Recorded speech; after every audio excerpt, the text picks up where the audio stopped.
हरे कृष्णा। स्वागत। अभी हम मंगलाचरण पढ़कर हम शुरुआत करेंगे। ओम अज्ञानतिमिरन्धस्य ज्ञानाञ्जनशलाकया चक्षुरुन्मिलितं येन तस्मै श्रीगुरवे नमः। श्रीचैतन्यमनोभीष्टं स्थापितं येन भूतले स्वयं रूपः कदा मह्यं ददाति सुप्तान्तिकं। वन्देऽहं श्रीगुरून् श्रीयुतपदकमलं श्रीगुरून् वैष्णवांश्च श्रीरूपं सागरजातं सहगण रघुनाथान्वितं तं सजीवं साद्वैतं सावधूतं परिजनसहितं कृष्णचैतन्यदेवं श्री राधा कृष्ण पादान सहगण ललिता श्री विशाखान्वितां च। हे कृष्ण करुणा सिंधु दीनबंधु जगतपते गोपेश गोपिका कांत राधा कांत नमोस्तुते। तप्त कांचन गौरांगी राधे वृंदावनेश्वरी वृषभानुसुते देवी प्रणमामि हरिप्रिये। वाञ्छाकल्पतरुभ्यश्च कृपा सिन्धुभ्येव च पतितानां पावनेभ्यो वैष्णवेभ्यो नमो नमः। जय श्री कृष्ण चैतन्य प्रभु नित्यानंद श्री अद्वैत गदाधर श्रीवास गौर भक्तवृंद। हरे कृष्णा कृष्णा कृष्णा हरे हरे, हरे राम राम राम हरे हरे। नमो विष्णुपादाय कृष्ण पृष्ठाय भूतले श्रीमते भक्तिवेदांत स्वामिनिति नामिने नमस्ते सारस्वती देवे गौरवाणी प्रचारिणे निर्विशेष शून्यवाद पाश्चात्य देशतारिणे।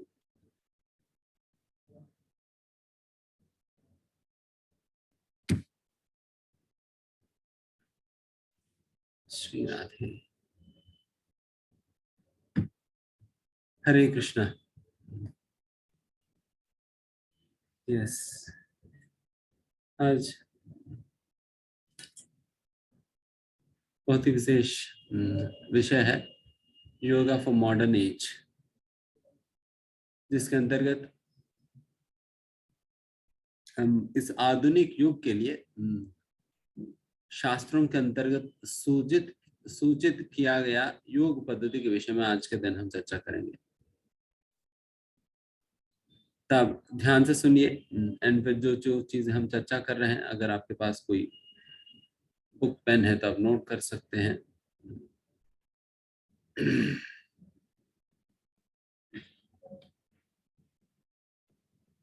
हरे कृष्णा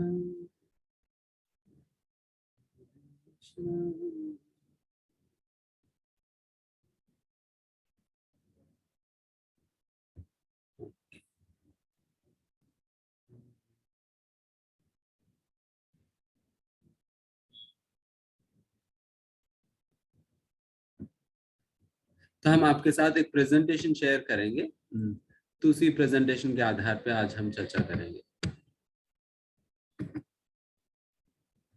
और जिनको भी संभव है वो अपने वीडियो ऑन करके सुन सकते हैं, जिसे हम भी आपको देख सके जिस प्रकार से आप हमें देख पा रहे हैं।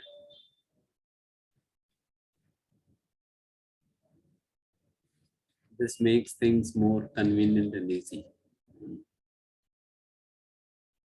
धन्यवाद। Shri Radha Govind.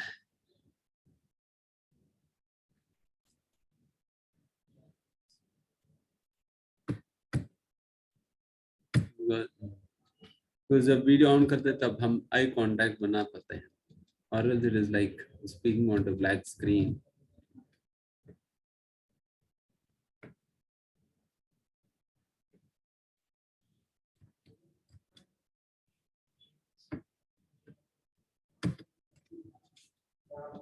Yes,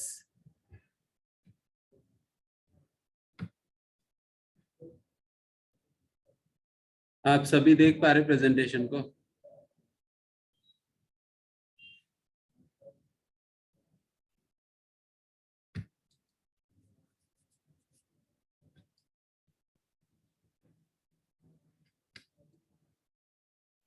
yes,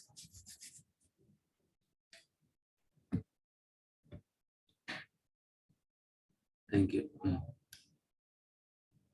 yoga for modern age, आधुनिक युग के लिए योगा। हमें वैसा सब कुछ एक टेलर मेड चाहिए होता है, बिल्कुल perfectly suitable for whatever we are. उस प्रकार से परफेक्टली फिट चीजें हमें चाहिए होता है। तो इसलिए योगा को भी एक आधुनिक समाज के लिए किस प्रकार की योग पद्धति के अवलंबन करनी चाहिए भगवान सूचित करते हैं। बिकॉज आधुनिक युग के अंतर्गत सब कुछ काफी फास्ट चलता है। जेट एज की योग है जहां पर हर चीज बिल्कुल फास्ट है एंड हर चीज हमें बहुत इंस्टेंटली चाहिए होता है। यहाँ तक भी अगर कॉफी भी इंस्टेंट कॉफी है तो चाहिए। अगर आप कहेंगे प्रो जी 10 मिनट रुकिए कॉफी लाएंगे, नहीं तब तक हम वेट नहीं कर सकते। अभी का भी इंस्टेंट कॉफी मिल सकते तो दीजिए, नहीं तो मत दीजिए। कॉफी मशीन होना होगा, नहीं तो फिर काम नहीं चलेगी।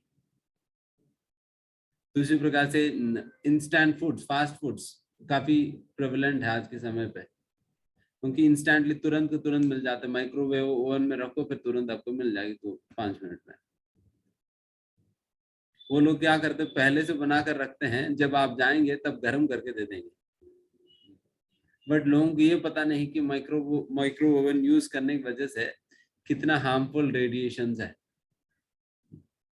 क्योंकि शायद आपने सुना होगा लगभग चाइना में अगले 2 साल में सारा माइक्रो ओवन की जितने भी इंडस्ट्री सब कुछ बंद करने वाले हैं, बिकॉज उतना हार्मफुल रेडिएशंस वो खाने में डाल देती है। Anyways that is another story.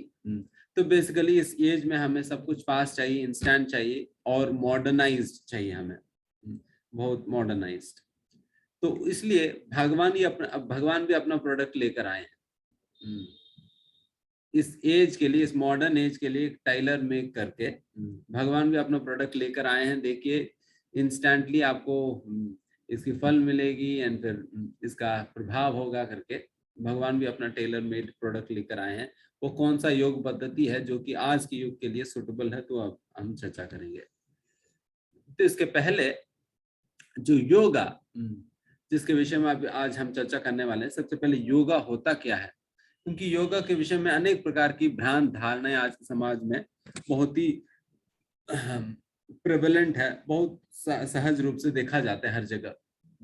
इस प्रकार से मैं पहले भी भगवद गीता कोर्स के अंतर्गत भी बताया था, योगा का एक नया वर्षन निकली है, वो है डोगा, जो कि कुत्तों के लिए योगा सिखाया जाता है। जहाँ जैसे कुत्तों के लिए आप लंदन जाएंगे तो वहां पर अनेक प्रकार की ब्यूटी पार्लर है कुत्तों के लिए, ब्यूटी पार्लर से, हेयर सैलून से कुत्तों को हेयर कटिंग कराई जाएगी, काफी कॉस्टली है। ब्यूटी पार्लर से सारा कुछ है। उसी प्रकार से डोगा सेंटर भी खोल दिए थे जहाँ पर कुत्तों को स्वास्थ्य के लिए योगा कराया जाता है, एक्सरसाइज कराया जाता है। एंड ये योगा शब्द ये बहुत ही कॉमनली यूज करने वाले शब्द हो गया पूरे समाज में। जैसे योगा, कर्मा, गुरु, ये तीनों शब्द जो है बहुत ही कॉमनली यूज करते हैं लोग, बट रॉन्ग अंडरस्टैंडिंग के साथ यूज करें, ये प्रॉब्लम है। यूज करें तो कोई दिक्कत नहीं, बट रॉन्ग अंडरस्टैंडिंग के साथ यूज करते हैं। तो सबसे पहले योगा शब्द के क्या अर्थ है, क्योंकि आज के समय पे योगा इंस्टीट्यूट के माध्यम से जो कुछ भी सिखाए जा रहे हैं, आसन, प्राणायाम इत्यादि, वो अपने स्वास्थ्य को मेंटेन करने की लक्ष्य से सिखाए जा रहे हैं।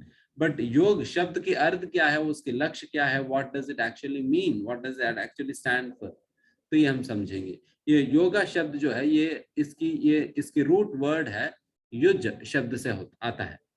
युज, युज मतलब जोड़ना। तो इसलिए योगा का मतलब है दो चीजों की योग, मतलब दो चीजों को जोड़ना को योगा कहा जाता है। तो इस योगा हमें शास्त्रों के अंदर सूचित किया जाता है। योगा शब्द की क्या अर्थ निकलता है फिर, आत्मा को भगवान से जोड़ने की विधि ही योगा कहा जाता है। The process of the linking process by which a soul is connected to the supreme is what is called yoga. So what is yoga? Process of linking ourselves with the supreme. अपने आप को भगवान से connect करने का जो विधि भगवान ने स्वयं सूचित किया है गीता और बाकी अन्य शास्त्रों के अंतर्गत, उसे योगा कहा जाता है। तो इसलिए योग का मुख्य लक्ष्य है अपने आप को भगवान से कनेक्ट करना, या हमारी संबंध भगवान के साथ जोड़ना, हमारा खोया हुआ संबंध को पुनर्स्थापित करने के लिए हमें किस प्रकार के मार्ग की पालन करनी चाहिए, वो हमें योग पद्धति सिखाती है। तो इस प्रकार से बट जिस लक्ष्य के साथ योगा इंस्टीट्यूट इत्यादि चीजों के अंतर्गत हमें आसन प्राणायाम इत्यादि सिखाए जा रहे हैं, अपने स्वास्थ्य को मेंटेन करने के लिए वगैरह, या अपने कंसंट्रेशन लेवल्स को इम्प्रूव करने के लिए, बट वो लक्ष्य है ही नहीं योगा का। योगा का लक्ष्य ही ये है आत्मा को भगवान के साथ कनेक्ट करना। तो अभी जो कुछ भी हमें सिखाए जा रहे हैं बाहर, वो चीजें एक्चुअली अष्टांग योग का एक छोटा सा हिस्सा है। तो अष्टांग योग होता क्या है?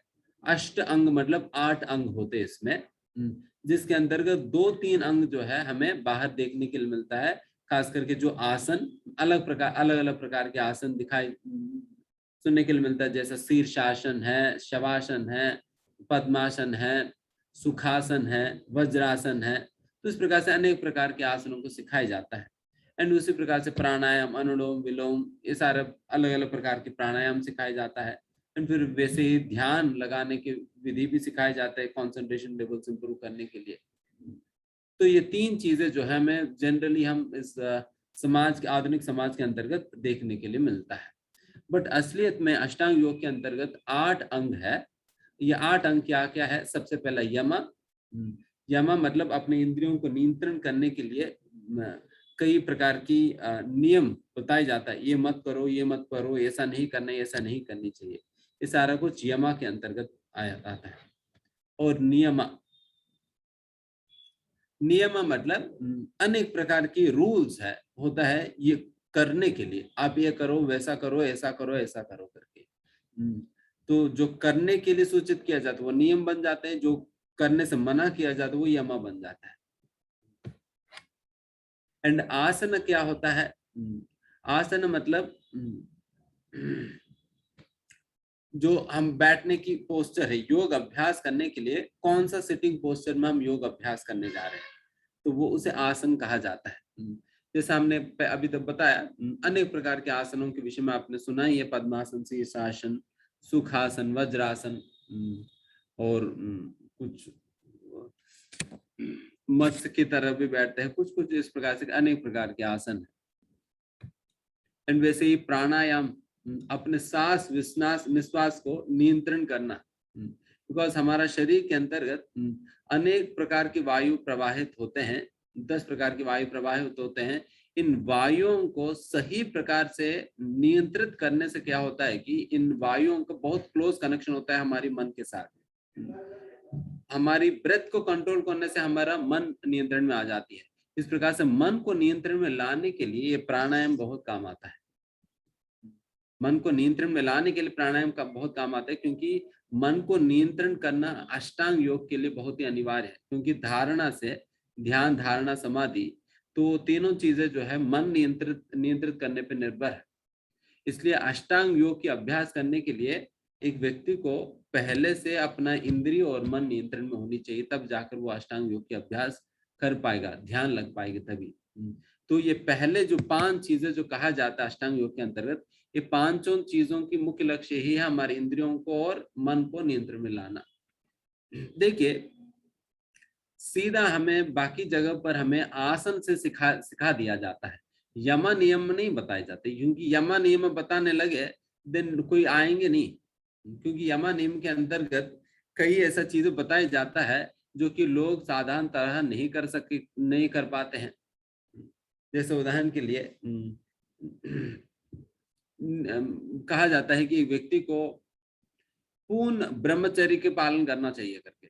पूर्ण ब्रह्मचर्य के पालन मतलब स्त्री या पुरुष के विषय में, एक स्त्री पुरुष के विषय में, पुरुष स्त्री के विषय में कामुक भावना से सोचने तक भी नहीं चाहिए। देखना तो दूर की बात है।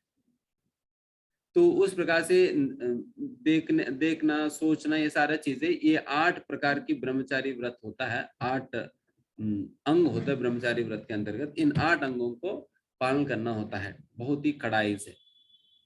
एंड उसी प्रकार से इसके अंतर्गत ये भी कहा जाता है व्यक्ति को एक एकांत स्थान पे जाकर इसके अभ्यास करना होता है।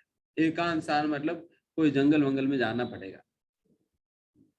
तो हम अपना परिवार, सारा नौकरी इत्यादि चीज सब कुछ छोड़ छाड़ कर फिर हमें जंगल जाना पड़ेगा इस योग पद्धति का अभ्यास करने के लिए। जब ये सारे चीजें बताई, जब मतलब ये अष्टांग योग वैसा योग पद्धति नहीं है जो कि आप एक मेट्रोपॉलिटन सिटी में स्काई स्क्रैपर बिल्डिंग में एक AC centralised AC yoga institute में बैठकर वो ध्यान करने वाला योग पद्धति नहीं है अष्टांग योग। ये मेट्रोपॉलिटन सिटी में वगैरह अभ्यास करने वाली चीज नहीं है। ये हमें जाना पड़ेगा जंगल, एंड वो भी आप सोचेंगे ठीक है मैं वहां पर सारा तामझाम लेकर जाऊंगा, नहीं, अकेला जाना पड़ेगा, अकेला जाना पड़ेगा। फिर खान क्या खाएंगे पिएंगे, कंदमूल फल जो कुछ भी वहां पर मिलता है वही खाना पीना पड़ेगा। क्या फिर बिस्लरी पानी अवेलेबल है? नहीं, वहां पर जो भी पानी तालाब में वगैरह मिलता है वही पानी पीना होगा। तो इस प्रकार से एक सरल जीवन जीते हुए एकांत स्थान में व्यक्ति जाकर इस योग पद्धति का अभ्यास करेगा, ना कि यहाँ पर। बट ये सारे बातें कहेंगे अगर लोगों से, तो कोई योगा इंस्टीट्यूट पे आएगा? कोई नहीं आएगा। तो इसलिए बताएंगे नहीं, बताएंगे ही नहीं। बट ये सारे नीति नियम पालन नहीं करेंगे तो बाकी आसन प्राणायाम में सारा कुछ होने वाला नहीं है। केवल स्वास्थ्य बेहतर करने के लिए काम आ सकता है, बट भगवान के साथ अपने संबंध जोड़ने में काम नहीं आ पाएगी। अगर उसके लिए काम मतलब उससे लेना है तो देन फिर यमा नियम भी सही प्रकार से हमें सही ढंग से पालन करना होगा। क्योंकि देखिए आप कोई भी कार्य करेंगे अपने जीवन के अंतर्गत, हर कार्य के लिए अपना कोई नियम रूल्स एंड रेगुलेशंस होता ही है। यहाँ तक भी स्कूल में पढ़ाई करने भी जाओ तब भी वहां पर कई प्रकार के रूल्स एंड रेगुलेशंस लगाते हैं लोग। कहते हैं कि देखिए आपको स्कूल ड्रेस पहन कर आना है, कहते हैं कि आपको टाई बूट वगैरह पहन कर आना है, इन शर्ट करना है, शू पॉलिश करके होनी है। अगर शू लेस खुल भी जाता है तब भी हमारे टीचर खड़ा कर देती थी, अरे तुम्हें लेस बांधना भी नहीं आता है, खड़े हो जाओ टेबल पे। तो उस प्रकार से क्यों क्या हम सही प्रकार की यूनिफॉर्म नहीं पहनने से जो ABCD पढ़ाए जा रहे वो हम पढ़ नहीं पाएंगे? इसका कोई डायरेक्ट कनेक्शन दिखाई नहीं पड़ती है, बट फिर भी डिसिप्लिन सिखाने के लिए जो है स्कूल के अंतर्गत इस प्रकार की चीजें भी रखा जाता है ताकि व्यक्ति को डिसिप्लिन बना सके। क्योंकि स्कूल का मुख्य उद्देश्य केवल इंफॉर्मेशन पास करना ही नहीं है, बल्कि डिसिप्लिन सिखाना भी। एंड एक साधारण एजुकेशन के लिए ही भी एक डिसिप्लिन की जरूरत पड़ता है। स्पिरिचुअल एजुकेशन की क्या है ना, तो स्पिरिचुअल एजुकेशन तो डिसिप्लिन मस्ट है। एंड इसी प्रकार का डिसिप्लिन में लाने के लिए यमा नियम बहुत काम आते हैं। एंड फिर उस डिसिप्लिन के साथ जब आसन प्राणायाम इत्यादि आप प्रैक्टिस करेंगे तब जाकर आपकी मन और इंद्रिया नियंत्रण में आएगी। फिर पांचवा क्या है? प्रत्याहार। प्रत्याहार मतलब हमारे इंद्रियों को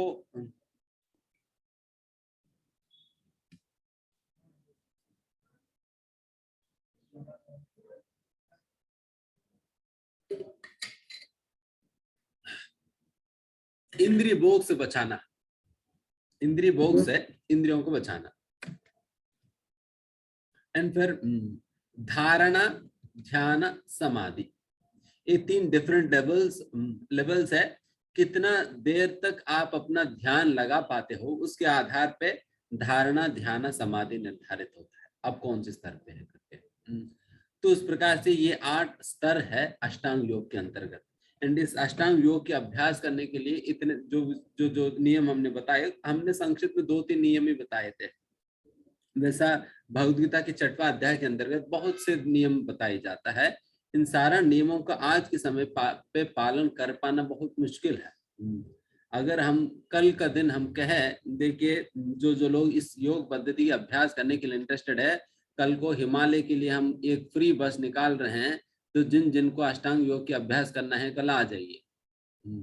कौन कौन आएंगे? वहां पर हम आपको एक एक पेड़ के नीचे छोड़कर आ जाएंगे।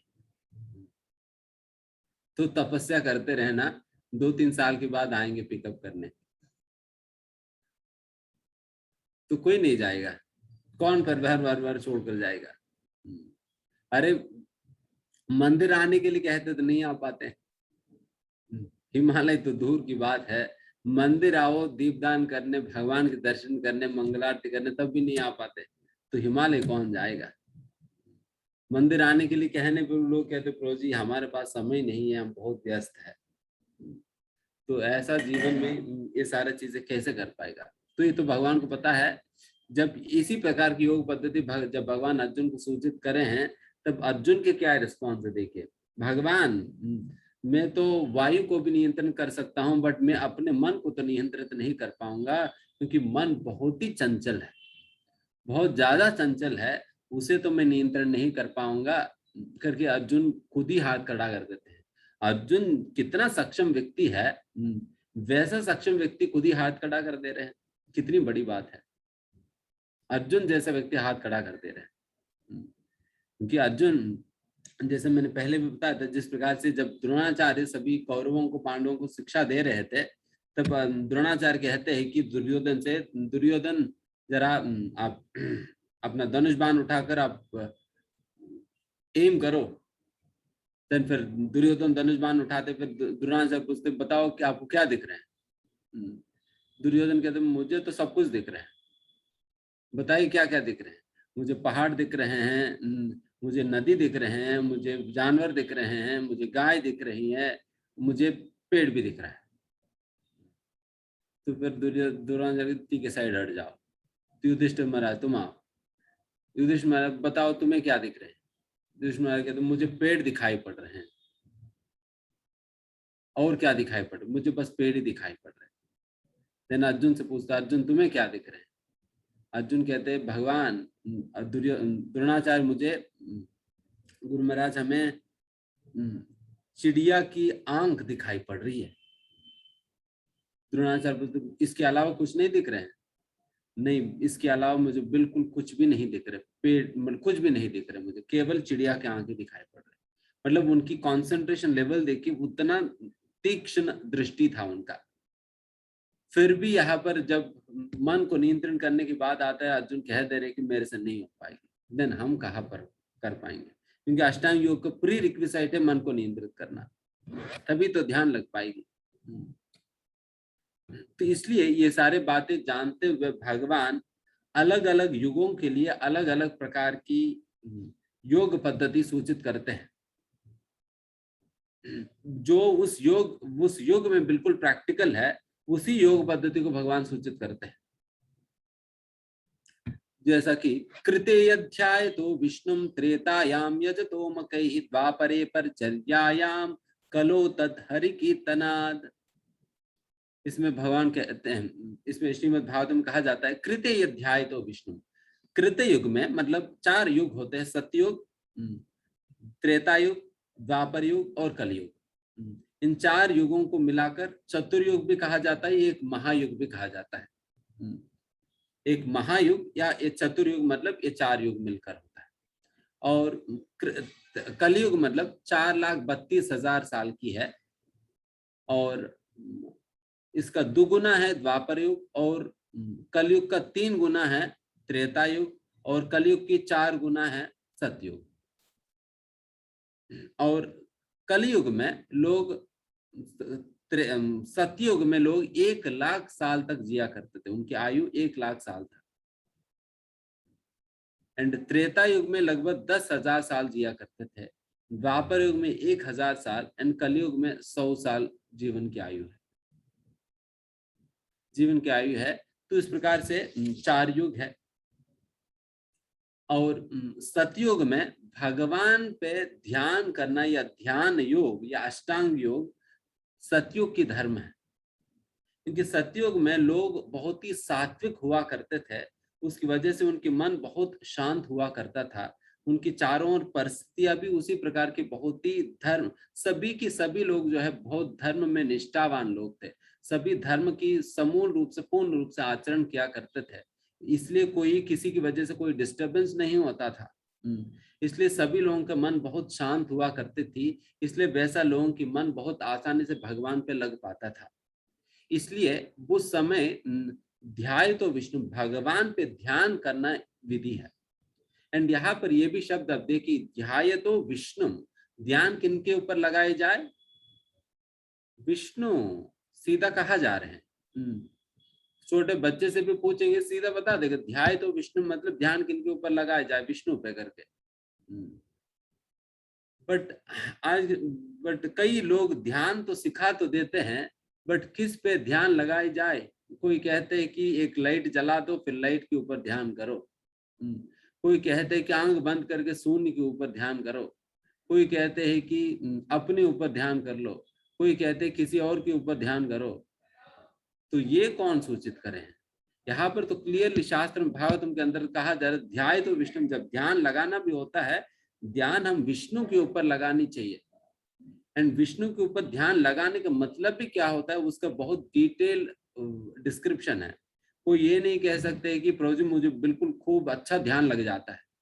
अच्छा ध्यान लगने की मतलब होता क्या है, तीसरा स्कंद में वर्णन है। What do you see when, जब आपकी ध्यान बिल्कुल अच्छा से लगता है, जब बहुत ही हाई लेवल पर आप पहुंच जाते हो ध्यान योग में भी, आपको असलियत में क्या दिखाई पड़ती है वो तीसरा स्कंद में भागवत में बताई गई है।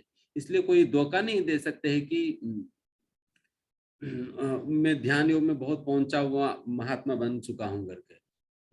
अब क्लियरली हम समझ सकते हैं कि आप वेरीफाई कर सकते हैं आपको क्या दिखाई पड़ रहे हैं, और ये भागवतम से वेरीफाई कर तो खत्म बात।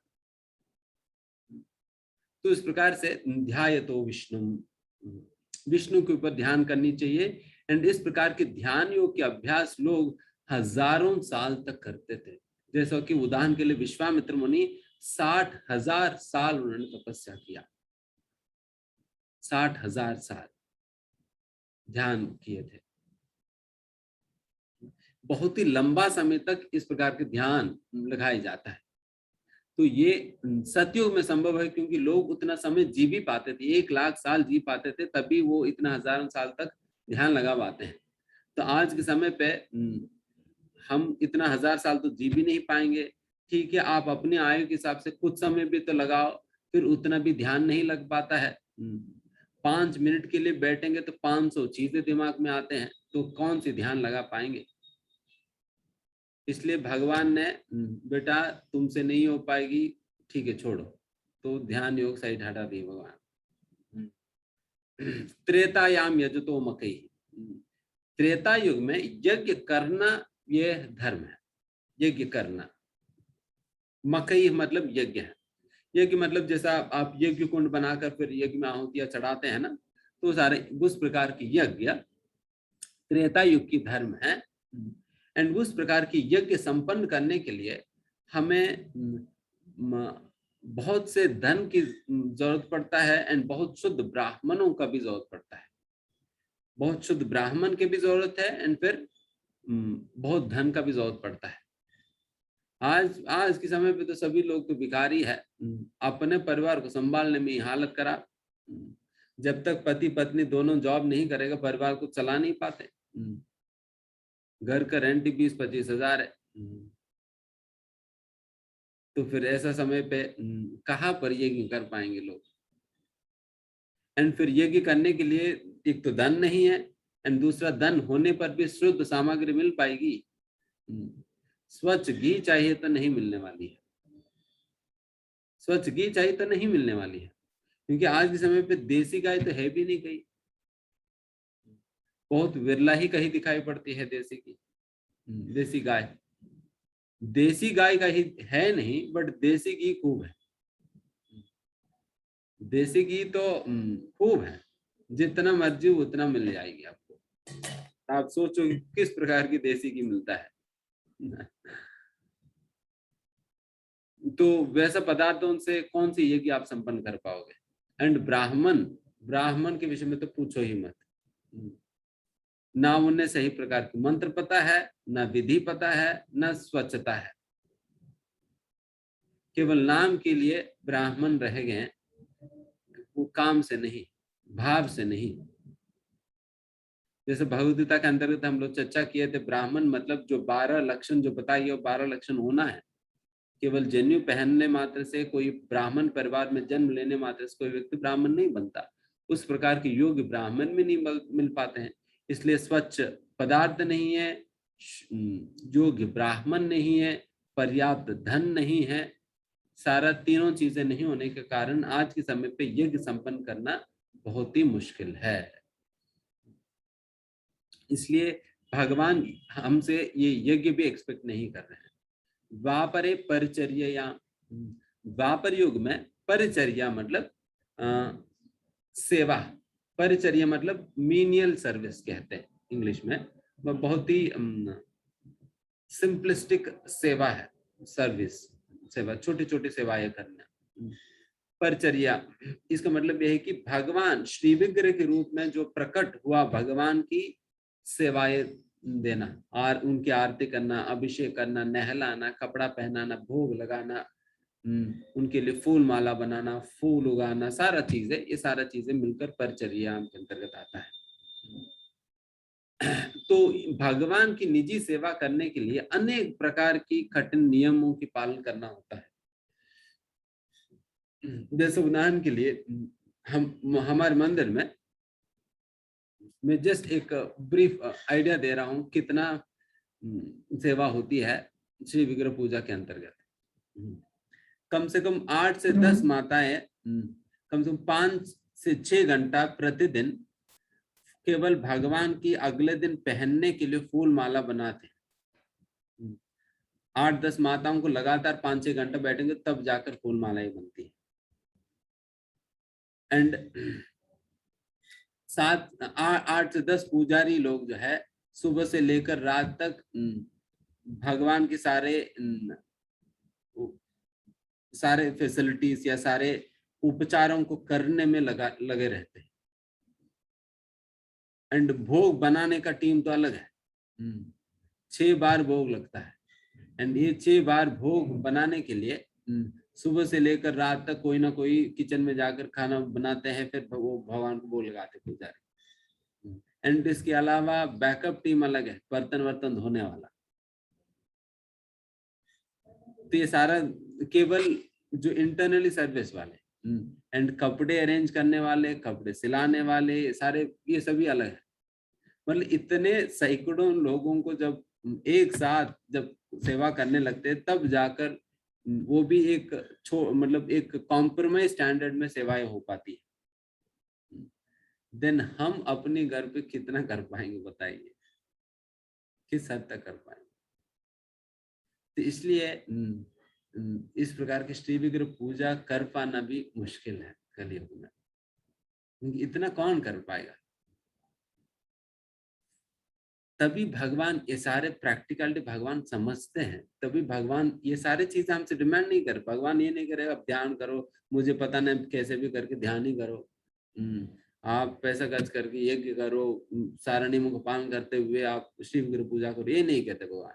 भगवान कह रहे कि ठीक है आप ये सारा कुछ मत ही करो, आप केवल क्या करना, कलौ तद हरि कीर्तनाद, कलयुग में केवल और केवल हरि का कीर्तन करने से आपको वही फल प्राप्त हो जाएगी। केवल कीर्तन करने से। कीर्तन करना कितना सरल है, कितना सरल है।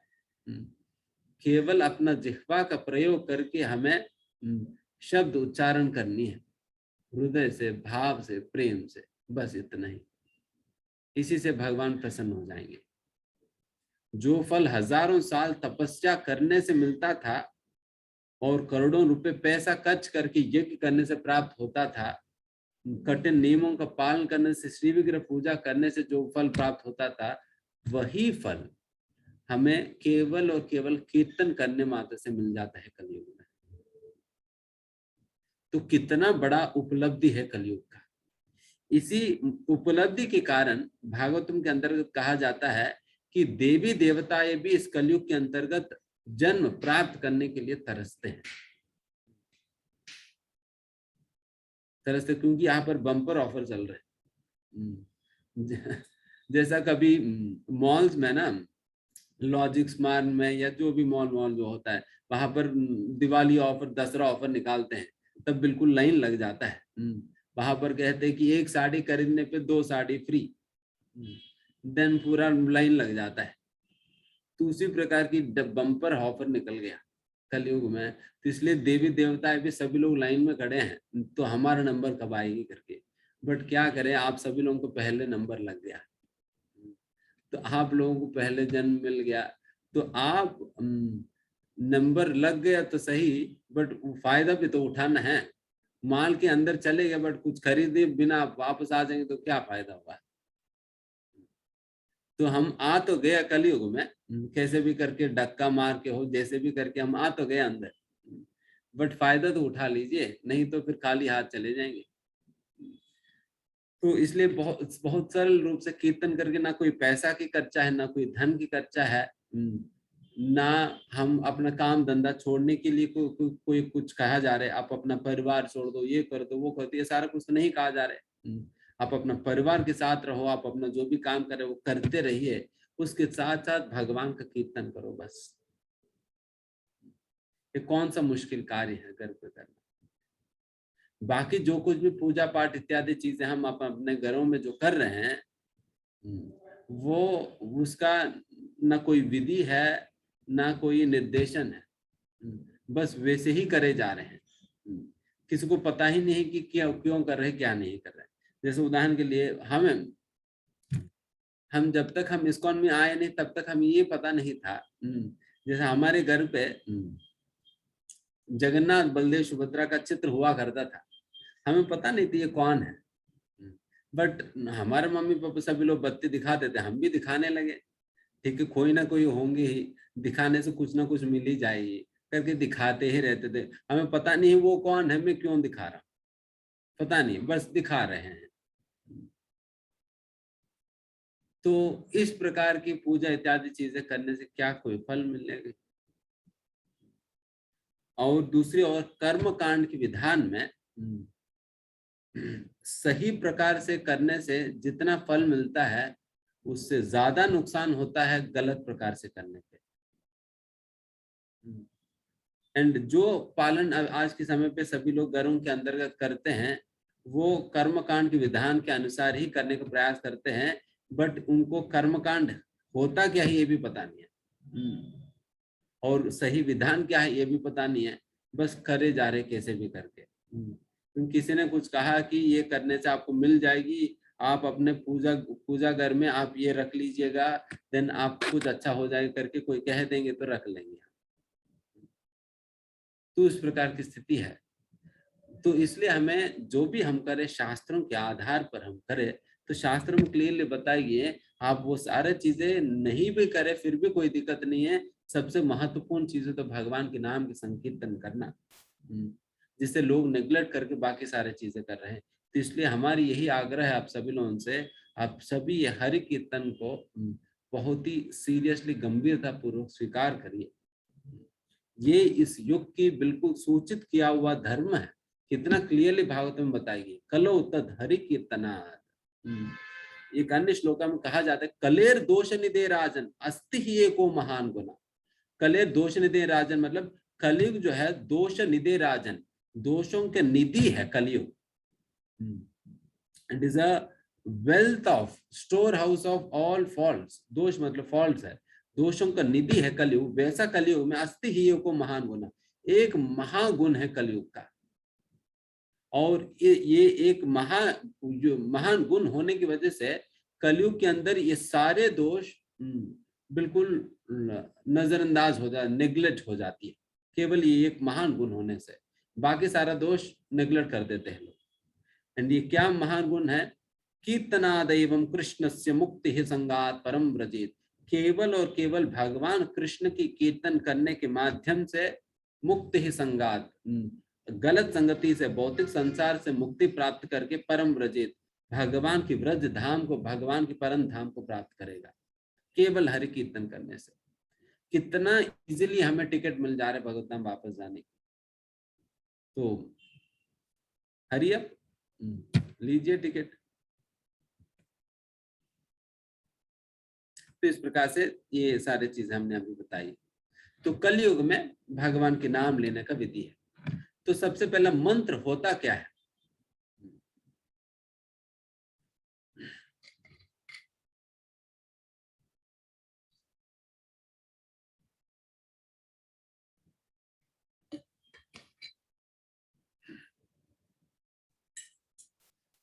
मन मंत्रा मतलब मन त्रायते इति मंत्रा।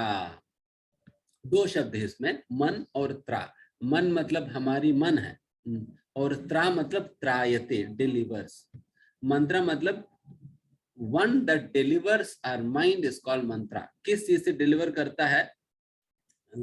देखिए आज के समय पे कितने प्रकार की मानसिक प्रॉब्लम्स है, समस्याएं हैं।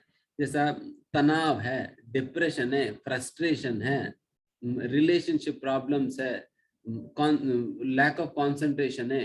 ये सारे जो भी मन की समस्याएं हैं, उन सारे समस्याओं से मन को डिलीवर करती है ये मंत्र। बाहर निकालने का विधान ये मंत्र है। इसका इस मानसिक समस्याओं को सुलझाने के लिए आधुनिक विज्ञान के पास कुछ है नहीं, कर नहीं पाएंगे।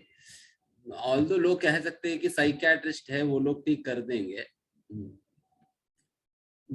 जापान के अंतर्गत इतने साइकियाट्रिस्ट की प्रॉब्लम्स है कि सभी के सभी, लगभग हर कोई व्यक्ति साइकियाट्रिस्ट के पास जाता है। एंड सभी का प्रॉब्लम सुन सुनकर साइकियाट्रिस्ट इतने पागल हो गए कि वो लोग सुसाइड करने लगे थे। इसलिए सबसे ज्यादा सुसाइड करने वाली कम्युनिटी कौन सा है? साइकियाट्रिस्ट की कम्युनिटी है। क्योंकि सब व्यक्ति को अपने समस्याओं से परेशान है, फिर ऊपर से सभी की समस्या उठा लिया, देन फिर क्या होगा? पागल बन के मर जाएंगे। तो उस प्रकार की दुस्थिति है। तो बिकॉज उनके solutions they are not based on, they are not real solutions. केवल एक साइकोलॉजी समझकर उसे कुछ मैनिपुलेट करने का प्रयास करते हैं। बट ये जो सूचित किया जा रहा है हमारे शास्त्रों के अंतर्गत, जो कि हजारों लाखों करोड़ों सालों से ये प्रचलित है, एंड ये काफी काम की, मतलब काफी अच्छा रिजल्ट दे ही चुकी ऑलरेडी, तभी हमारा आचार्यों ने इस विधि को रिकमेंड किए थे, मंत्र जप की। इसलिए जब हम मंत्र जप करेंगे तब हमारा मन जो है इन सारे चीजों से निकलने लगेगी। ये फ्रस्ट्रेशन से, स्ट्रेस से, तनाव से, इन सारे प्रॉब्लम से निकलने लगेगी।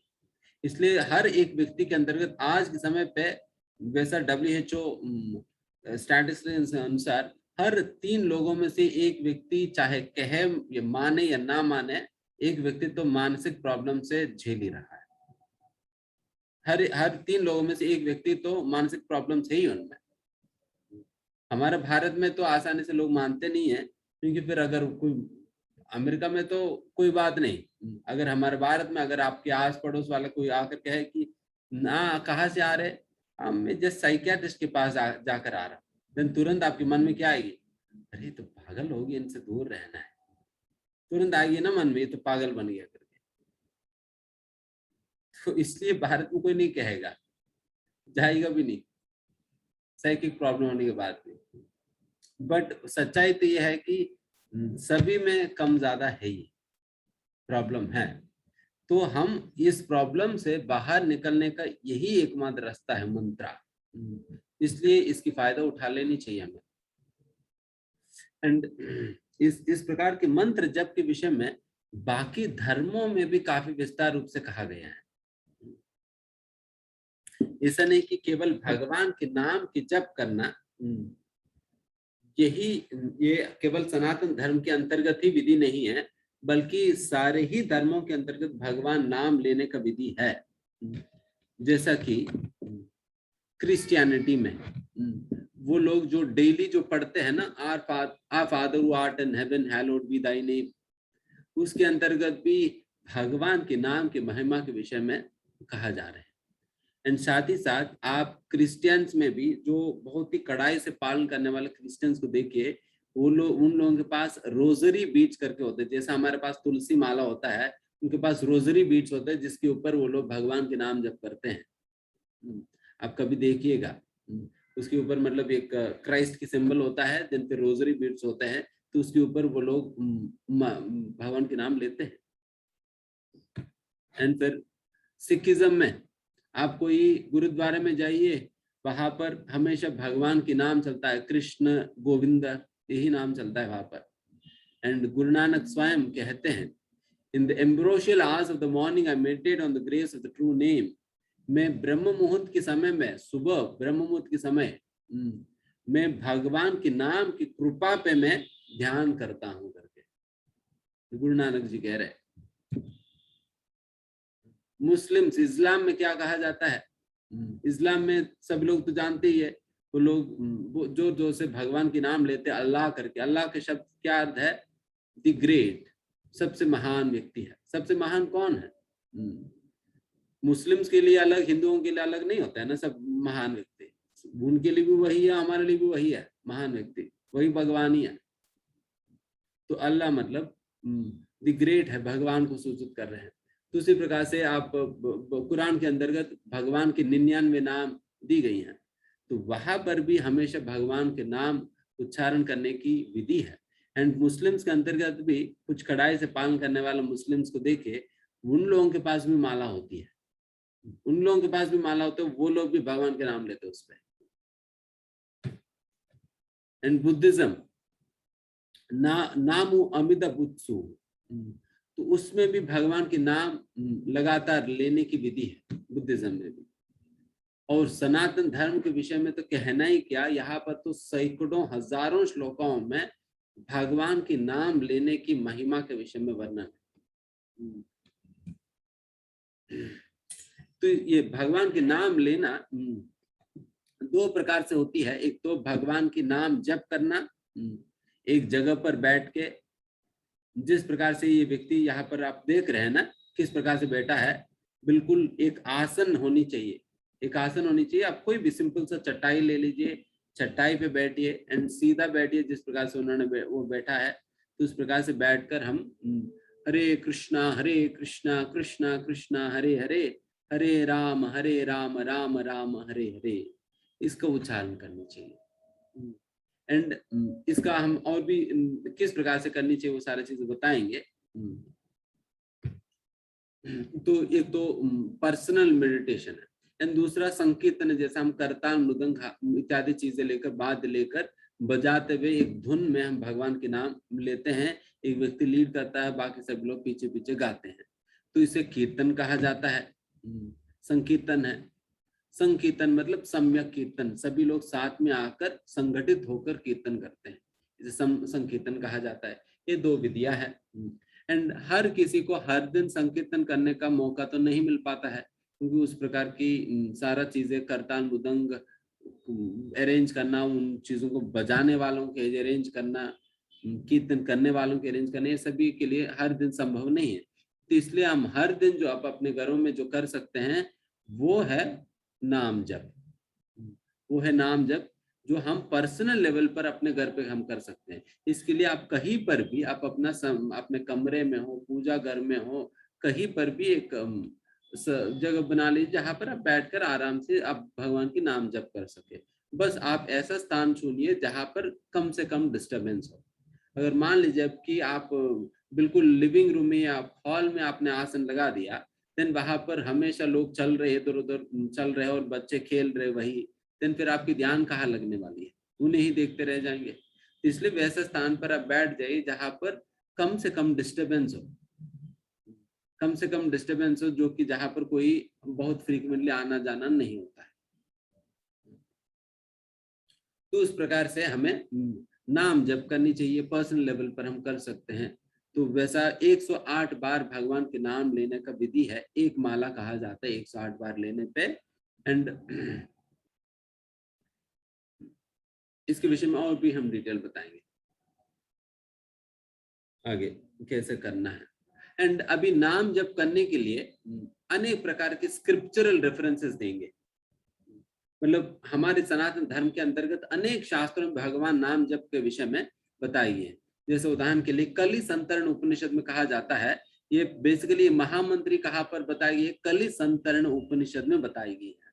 आप चाहे तो नोट कर सकते हैं, अगर कोई पूछे तो ये मंत्र कहाँ से है, ये इस्कॉन की है, इस्कॉन का नहीं है या किसी व्यक्ति का नहीं है, तो शास्त्रों में बताई गई मंत्र है। कलि संतरण उपनिषद में हरे कृष्णा कृष्णा कृष्णा हरे हरे, हरे राम राम राम हरे हरे। इसमें कहा जाए इति शोदाशकम नाम नाम कलि कल्मशनाशनम न अतः परतरोपाय सर्व वेदेषु दृश्यते। ये जो 16 नामों की ये जो मंत्र है, कली कल्मशनाशनम, 100 दशकम मतलब 16 नाम, नाम मतलब ये 16 अक्षर, 16 नामों की जो महामंत्र है, कली कल्मशनाम, कलियुग की कल्मशों को, कल्मश मतलब अनर्थों को, गलतियों को, कमियों को नाशम मतलब सारा नाश करने का क्षमता है इस महामंत्र में। एंड फिर कहा जाता है नाथ परतरोपय सर्व वेदेषु दृश्यते, एंड इससे बेहतर उपाय आपको सारे शास्त्रों में खोजने पर भी नहीं मिलेगी।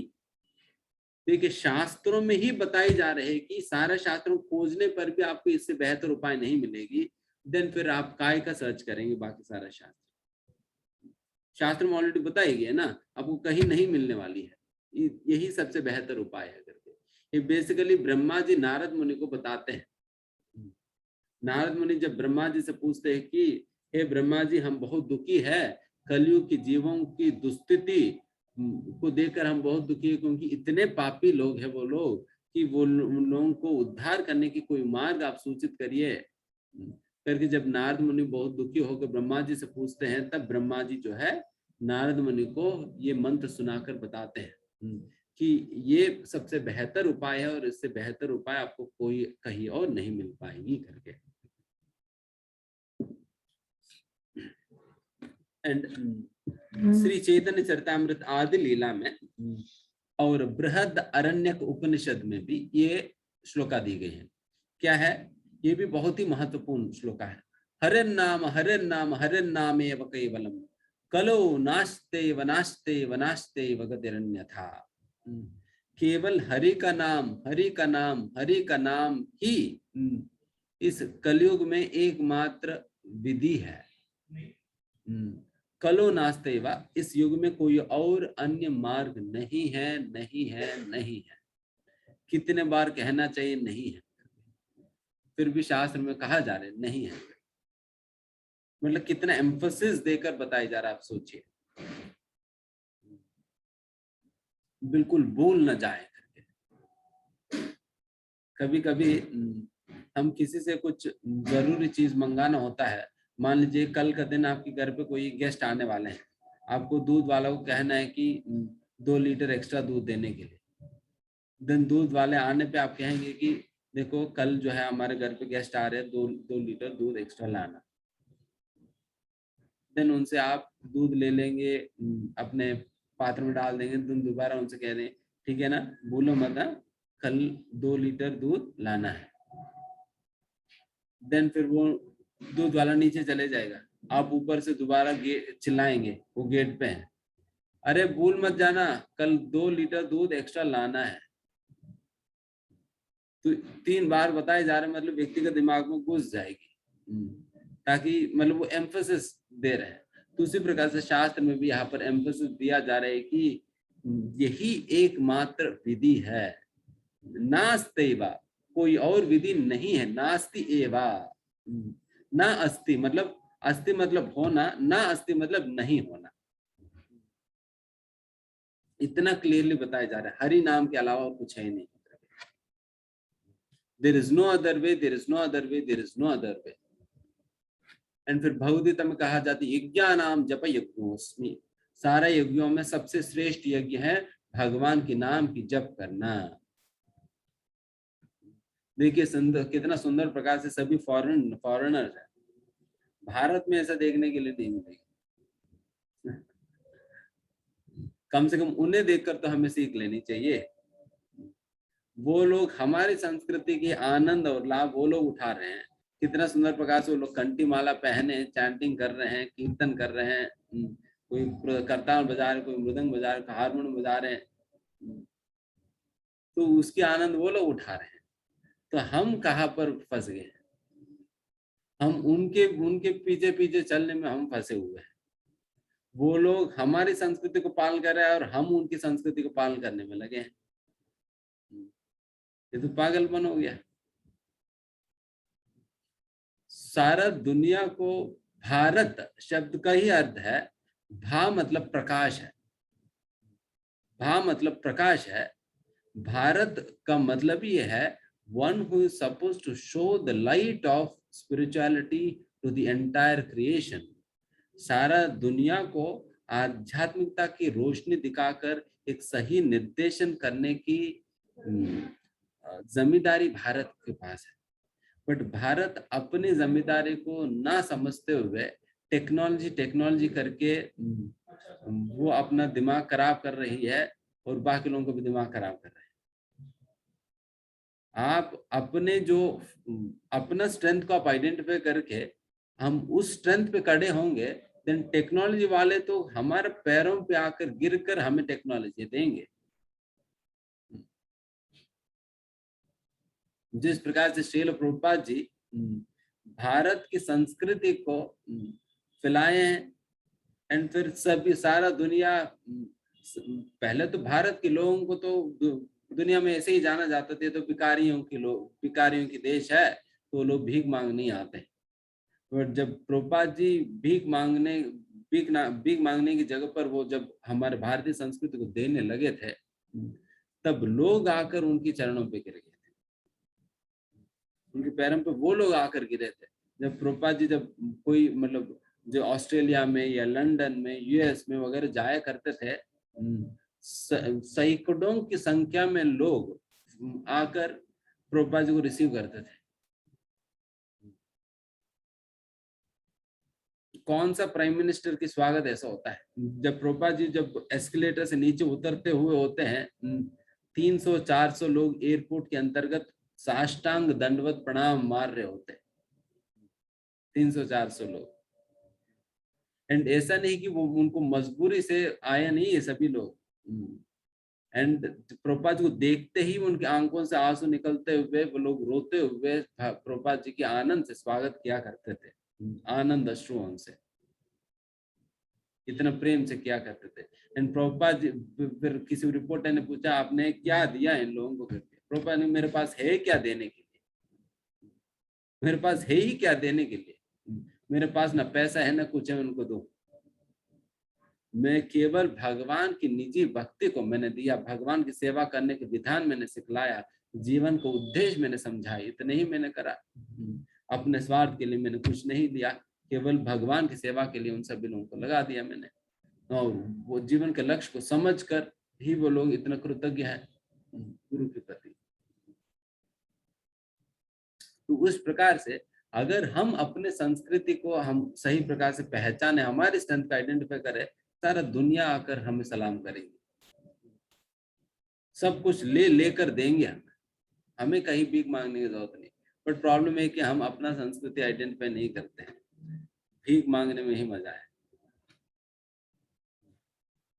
तो जप करने से या भगवान के नाम लेने से क्या क्या फायदे हैं? सबसे पहला, सारे पापों से निवृत्त होंगे।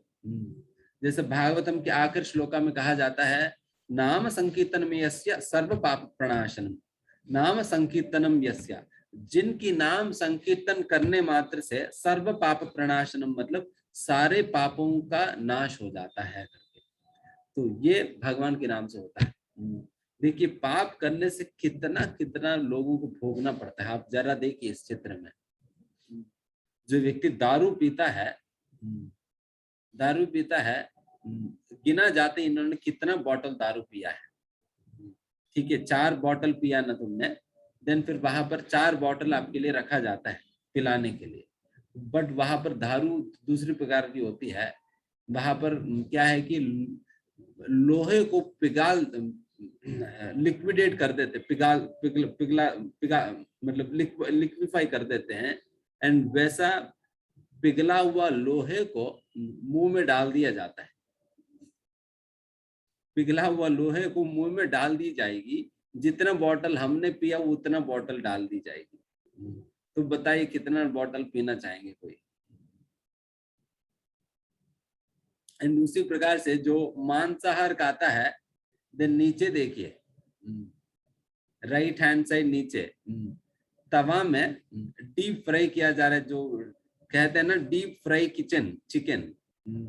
तो जो मुझे बिल्कुल फ्राई वाला चिकन चाहिए करके, तो देखिए चिकन की तरह फ्राई कर देते हैं लोग।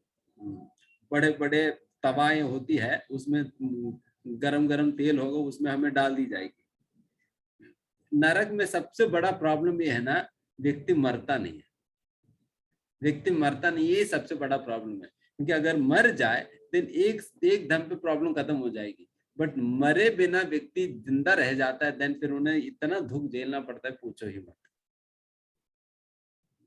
तो उस प्रकार के दुख झेल रहे, तो बेचारे उन लोगों को फ्राई किया जा रहे, तुमने फ्राई किया ना चिकन को, अभी फ्राई हो जाओ करके फ्राई कर रहे हैं, डीप फ्राई। उसी प्रकार से जो व्यभिचार कर रहे हैं, व्यभिचार कर रहे तो उनको क्या किया जाता है, उनको एक ऊपर राइट हैंड साइड ऊपर दिखाए जा रहे हैं, एक जलता हुआ लोहे की स्त्री की मूर्ति से उनकी आलिंगन कराया जाता है, जो व्यभिचार कर रहे हैं। स्त्री को पुरुष और पुरुष को स्त्री से आलिंगन कराया जाता है। देखिए, आपको आलिंगन ही करना है तो 3 से करो, फिर उनसे आलिंगन कराई जाएगी। तो इस प्रकार की दर्ददायक स्थिति में क्यों जाना है? इसलिए 4 पाप कृत्यों से बचना चाहिए। मांसाहार नहीं खाना है, नशा नहीं करना है, व्यभिचार नहीं करना है, और जुआ नहीं खेलना चाहिए। इन सारे चीजों से व्यक्ति को बचना चाहिए। जब ये सारे चीजों से बचेगा देन फिर सही रहेगा।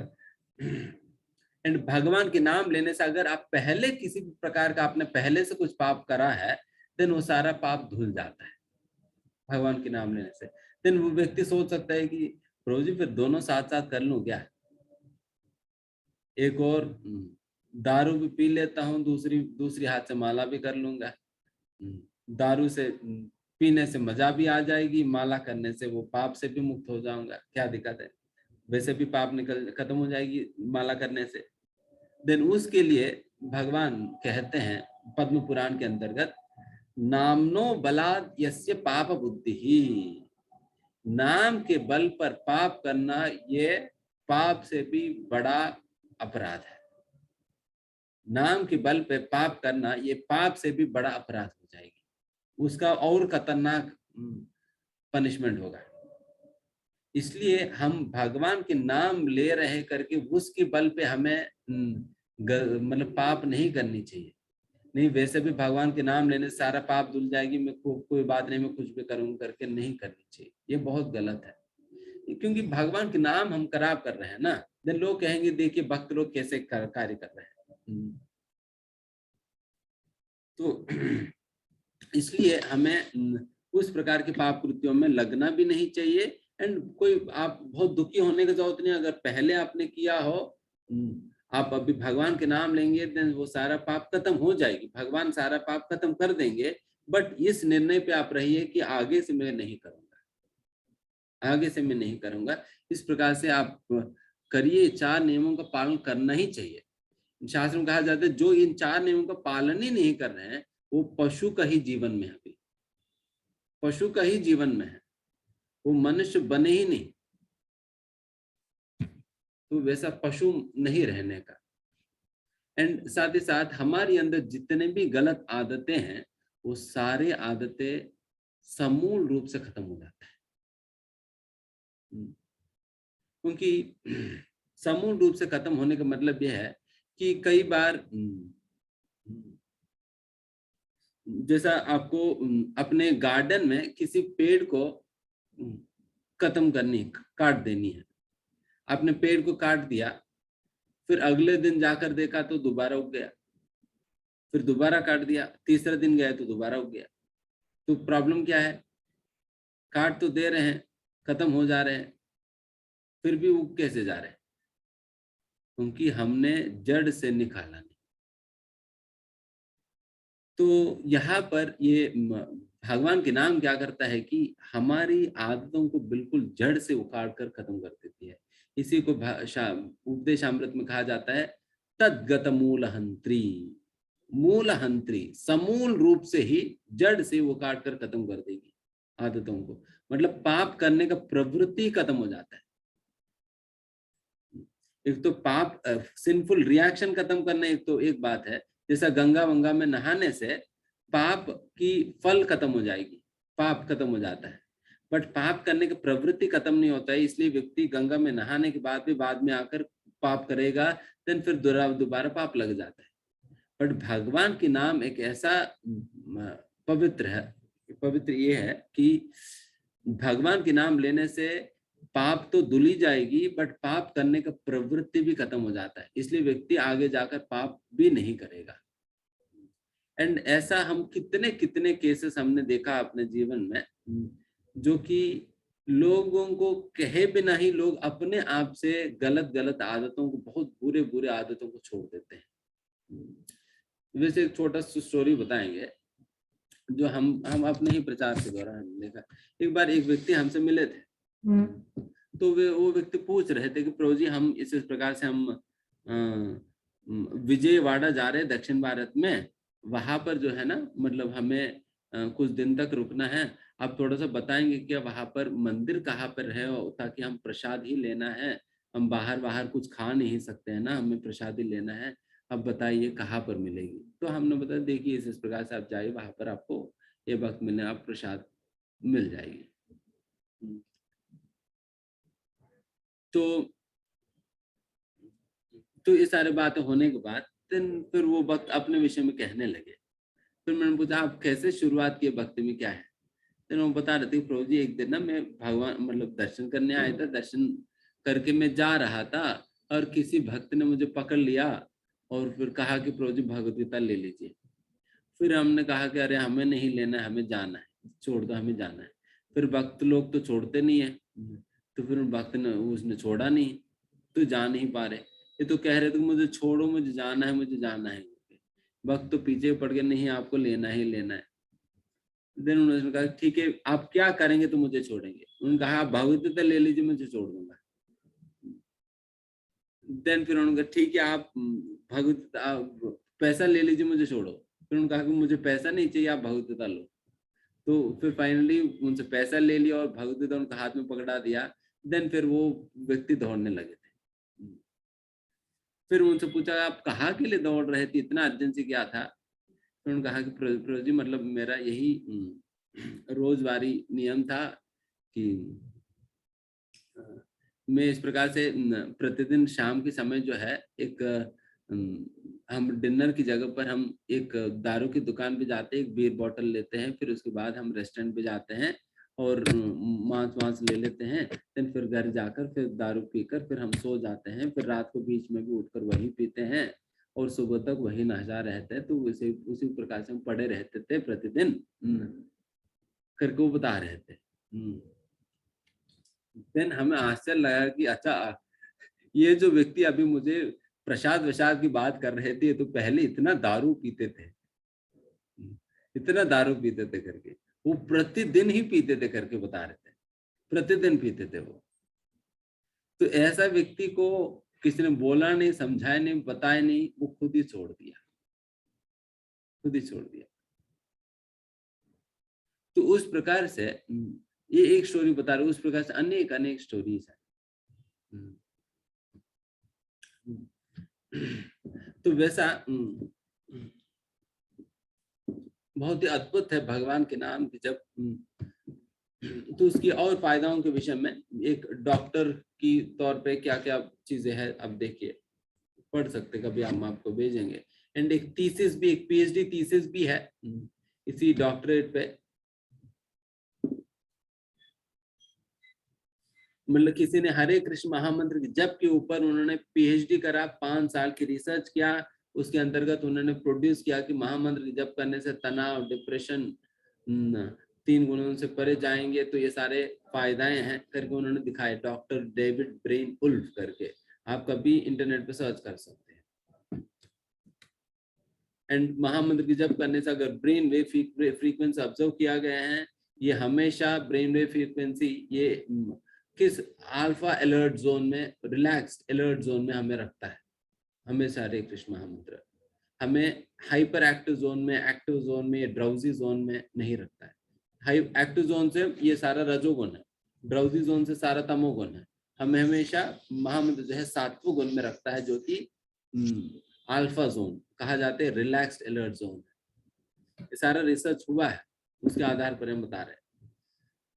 और बेनिफिट्स ऑफ चैंटिंग, मन बहुत शांत रहेगी और सच्ची सुख की अनुभूति होगा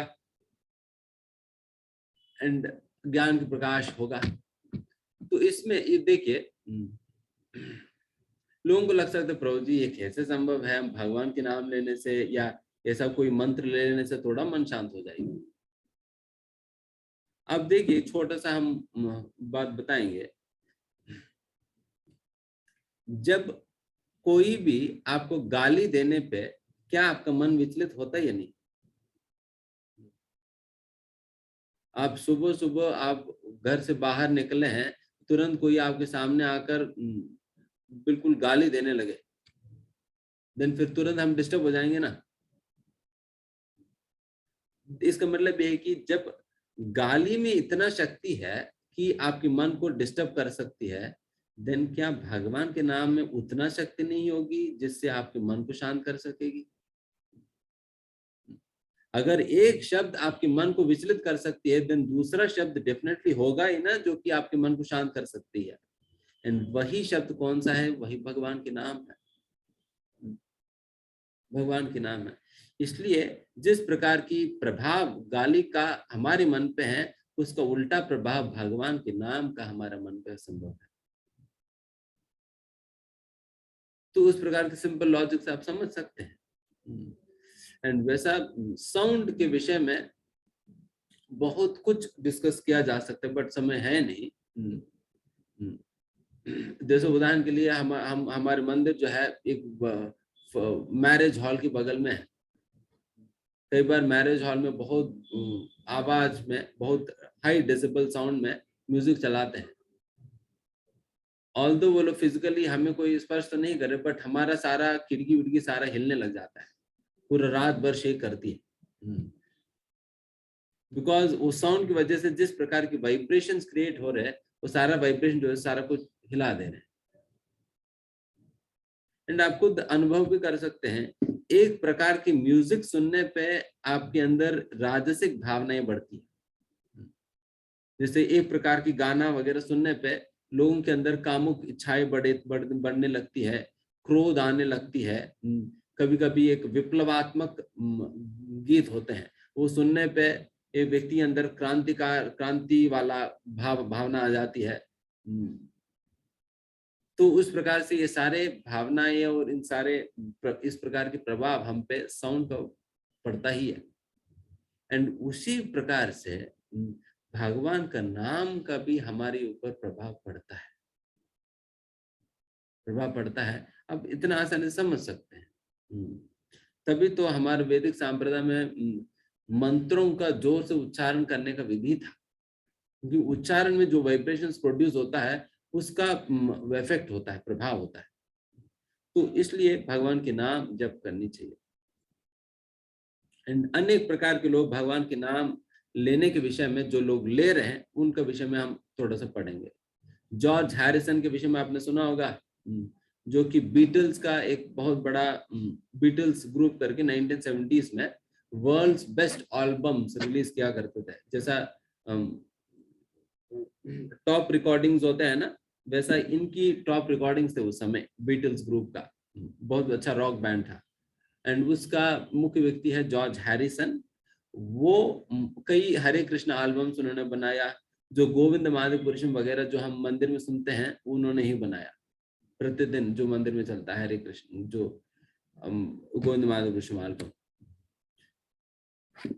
वो कहते हैं it's really a process of having realisation of God. भगवान के नाम जप करना मतलब भगवत साक्षात्कार की एक सही में विधि है। एंड जॉर्ज हैरिसन के इतना अच्छा साक्षात्कार है भगवान के नाम के विषय में, उन्होंने एक छोटा सा पुस्तक ही लिखा, चैंटिंग हरे कृष्णा करके उन्होंने एक पुस्तक ही लिख दिया। तो एक बार आप कभी समय मिला तो आप पुस्तक पढ़ सकते हैं। एंड एक डायरेक्टर वो लिखते हैं कि मेरे जीवन में सब कुछ होने तब लगा जब मैं हरे कृष्ण महामंत्र जप करने लगा। एंड ये आल्फ्रेड फोर्ड है, जो फोर्ड कंपनी हम जानते होंगे, कार्स वगैरह, कारों की कंपनी हुंडई फोर्ड वगैरह ना, वो फोर्ड कंपनी के मालिक है। एंड वो आप देखिए किस प्रकार के वस्त्र में पति पत्नी, कौन अपने घरों में इस प्रकार की इतना विधि के साथ, इतना संस्कृत विधि में लोग रहते हैं अपने घरों में, धोती कुर्ता में, साड़ी में, बिल्कुल तिलक विलक लगाकर कितना सुंदर प्रकार से बैठे आप देखिए प्रभुपाद जी के चित्र के सामने।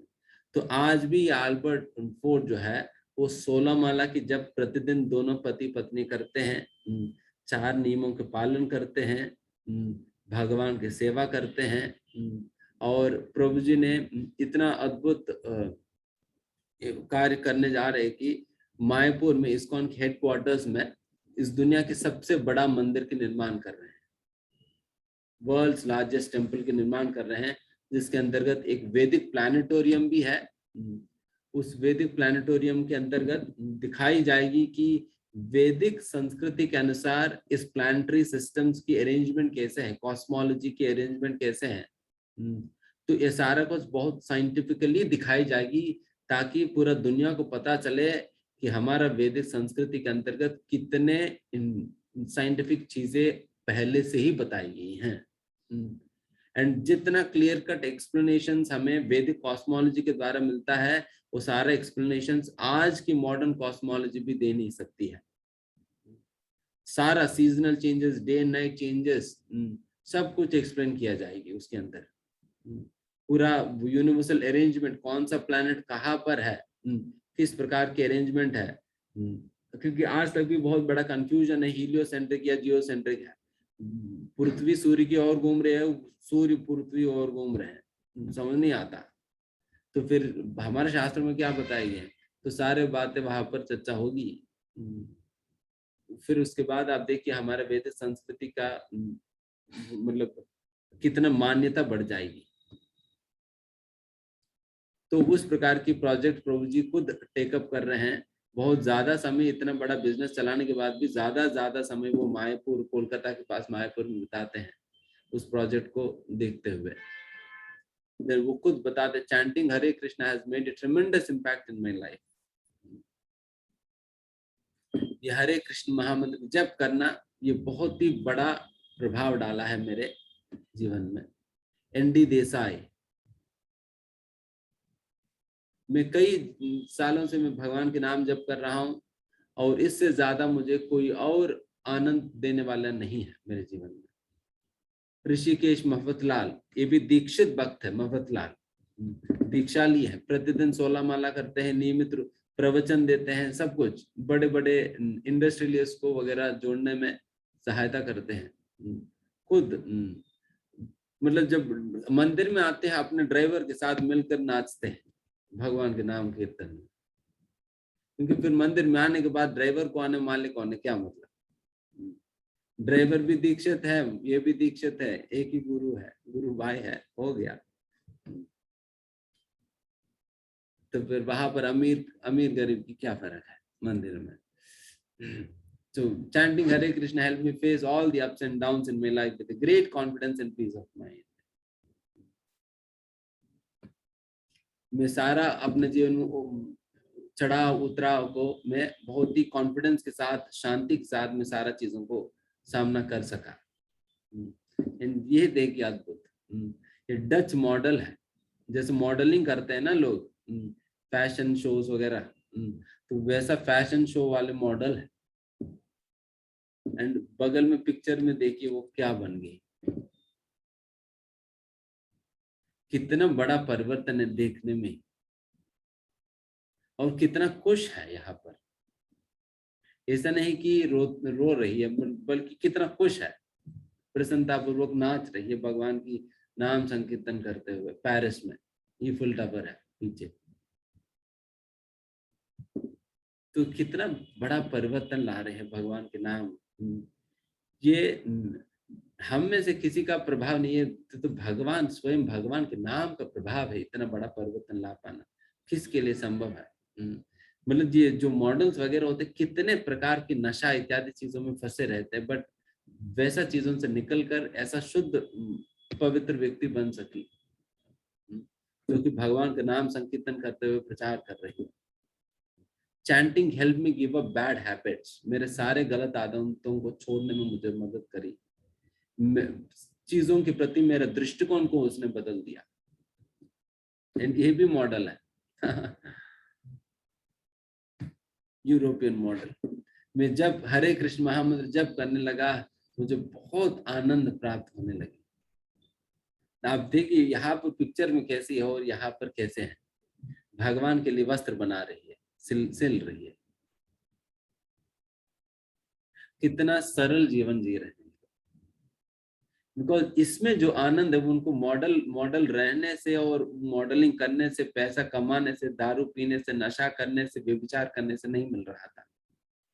वो आनंद उनको भगवान की स्वच्छ रूप से नाम लेने से, भगवान की सेवा करने से उन्हें प्राप्त हो रही है। तो इन लोगों को जो मिल रही है उससे बेहतर हम आनंद प्राप्त कर सकते हैं। Chanting makes me feel close to God. जब भगवान का नाम लेता हूँ मैं बहुत भगवान के नजदीक महसूस करता हूँ। Marco Ferrini, Italy top furniture designer.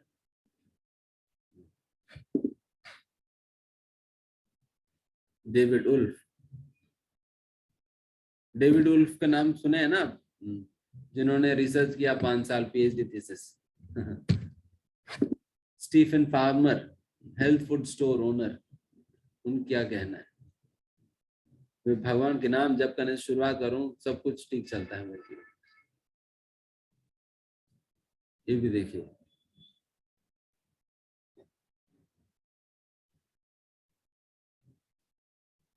ये सारे तो हम वैसे आपको भेजेंगे। तो इस प्रकार से सभी अलग अलग प्रकार के बिजनेस वुमेन है। तो उनकी when I am nervous I find chanting very Kameng. जब मैं टेंशन में हूं तब भगवान के नाम लेने पे मुझे बहुत शांति प्राप्त होता है। ये आर्मी ऑफिसर है।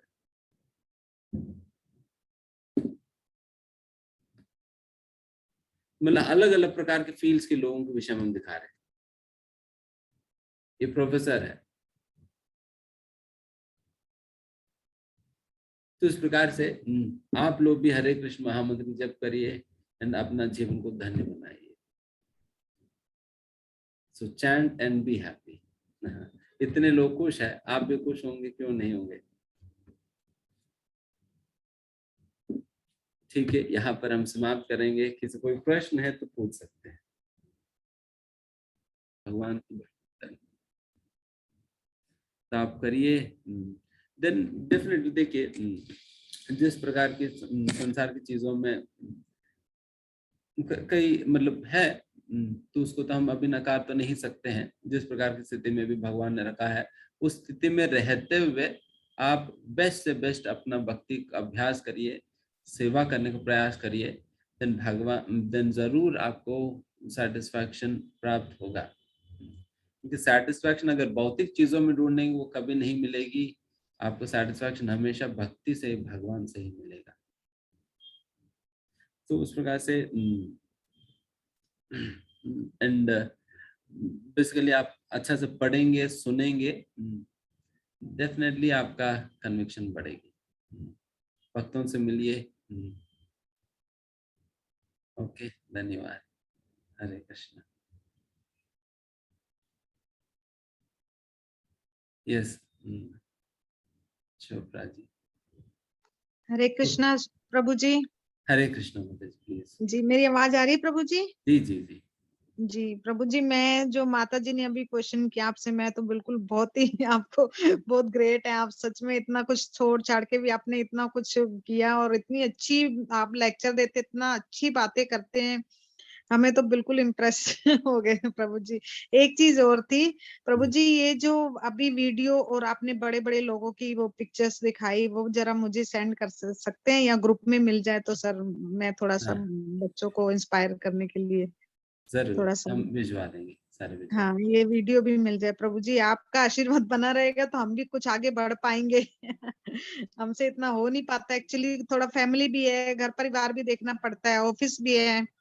तो जैसे माता जी ने बोला कि हम भी ऑफिस की थोड़ी सी इस टाइम दिक्कत चल रही है, कई बार छूट जाता है, कई बार हो जाता है, कई बार जॉब, अभी मैं लगी थी 1 महीना किया फिर जॉब छूट गई, फिर अब तो और ढूंढूंगी थोड़ा सा। आजकल प्रभु जी खर्चे भी इतने हैं, अगर फैमिली में रहो तो फैमिली छोड़ के तो नहीं काम कर सकते ना। जी जी। वही है, तो फैमिली में रह के ही जो हमें करना है करना है। बस थोड़ा सा आपके लेक्चर सुनती हूँ तो थोड़ा सा ज्यादा वो इफेक्ट होता है कि चलो ये साथ साथ तो कर सकते हैं ना ये सब। जी।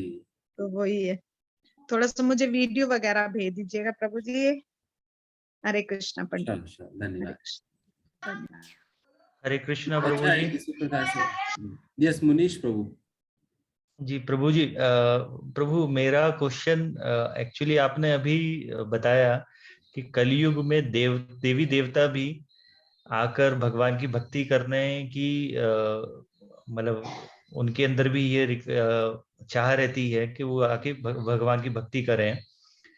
तो प्रभु मेरा क्वेश्चन इससे रिलेटेड ये है कि उनकी पोजीशनिंग क्या है अभी, मतलब ओवरऑल अगर हम पोजीशनिंग की बात करें, क्योंकि कलयुग में आके वो भी भक्ति करने की चाह कर रहे हैं, तो एग्जैक्ट उनकी पोजीशनिंग क्या है अभी?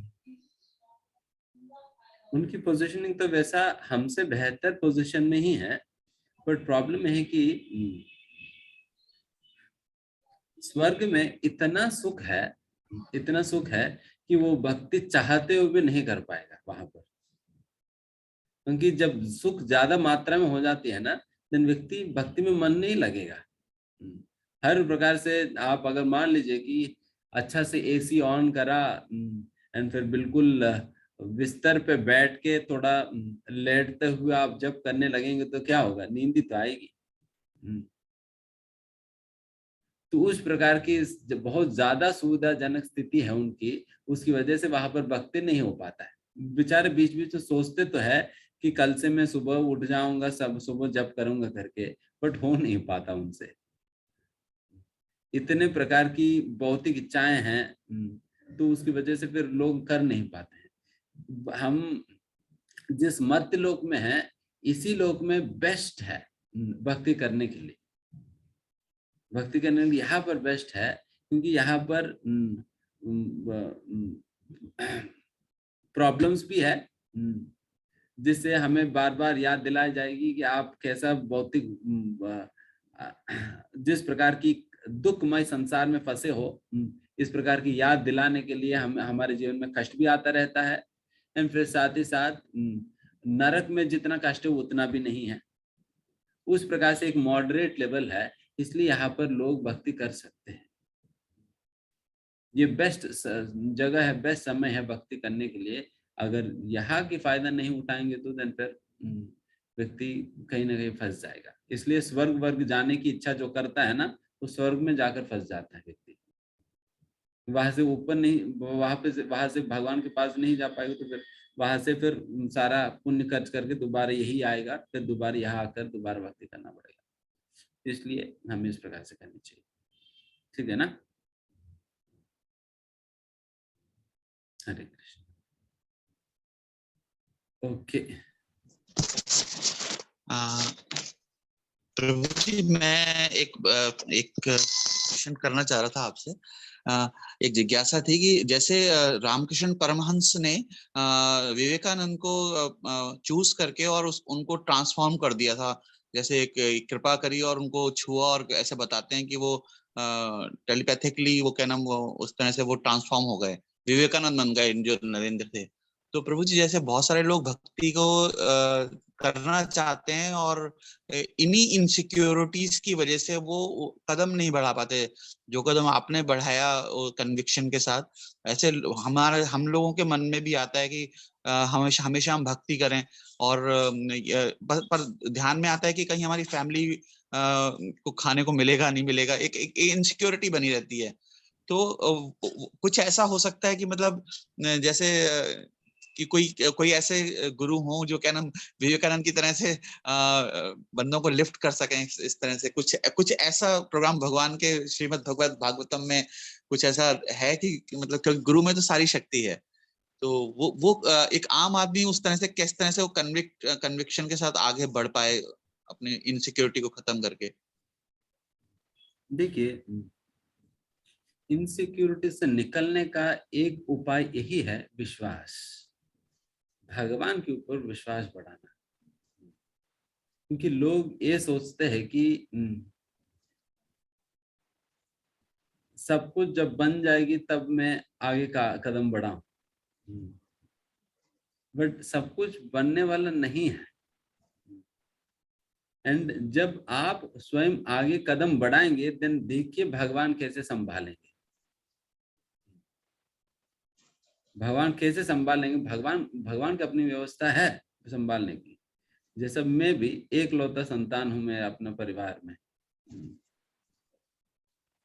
और ऑब्वियसली फिर जो व्यक्ति आईटी में पढ़ा है एंड फिर इतना अच्छा नौकरी कर रहे हैं, अच्छा जाने माने परिवार है, धन है, सब कुछ है, जब ऐसा परिवार से जब व्यक्ति निकल जाता है देन फिर लगता ही है पेरेंट्स को। अगर मैं सोचूंगा कि सब कुछ ठीक ठाक करके मैं निकलूं देन ये कभी होने वाला ही नहीं। मैं निकल गया देन भगवान ने संभाला। एंड वही पेरेंट्स जो पहले दुखी थे एंड अभी वो लोग समझते हैं कि अच्छा मेरा बेटा बहुत अच्छा काम कर रहा है, तो भगवान संभाले तो उनको भी भक्ति में लाए, उनको भी भक्ति बना रहे। तो करके तो देखना है, सब कुछ हम ही कर लेना चाहेंगे तो भगवान के लिए बचा क्या संभालने। तो हम बेसिकली बात यह है कि इनसिक्योरिटी निकलने का मतलब सबसे पहले समझना है कि इस दुनिया में सिक्योरिटी कहीं पर भी है नहीं। चाहे अंबानी हो, चाहे अंबानी की ऑफिस में काम करने वाला प्यून हो, दोनों को ही सिक्योरिटी नहीं है। अंबानी भी बेचारे सिक्योरिटी की इनसिक्योरिटी की सब झेल रहे हैं, तो प्यून भी झेल रहे हैं। तो कहीं पर भी सिक्योरिटी नहीं है, कहीं पर भी नहीं। ऐसा नहीं कि मैं मंदिर में आ गया तो मेरा सिक्योरिटी हो गया। अगर कल को मुझे मंदिर से निकाल कर कह दे कि तुम देखो अपना, तो मैं क्या करूंगा, हो गया काम। तो कहीं पर भी सिक्योरिटी है नहीं, सिक्योरिटी केवल भगवान के नाम में है। तो इसलिए उस नाम को छोड़कर बाकी सारा जगह सिक्योरिटी ढूंढ रहे हैं, तो इसलिए मिलेगा नहीं। इसलिए आप भगवान के नाम में भगवान में ढूंढिए। देखिए एक बच्चे के लिए माँ की गोद से कौन सा बड़ा सिक्योरिटी इस दुनिया में, बताओ। तो उस गोद से उतर कर दुनिया भर में ढूंढता रहेगा बच्चा, तो कहाँ सिक्योरिटी मिलेगी। वापस माँ की गोद में बैठ जाने से देन फिर उनको पूरा सिक्योरिटी मिल जाएगी, माँ सब कुछ संभाल लेगी। अपना प्राण को भी त्यागने के लिए तैयार हो जाती है माँ अपने बच्चों को संभालने के लिए, तो कंप्लीट सिक्योरिटी है ना। उसी प्रकार से भगवान, बस भगवान की गोद में जाएंगे सारे सिक्योरिटी है ही अपने से। ठीक है, धन्यवाद। हरे कृष्णा।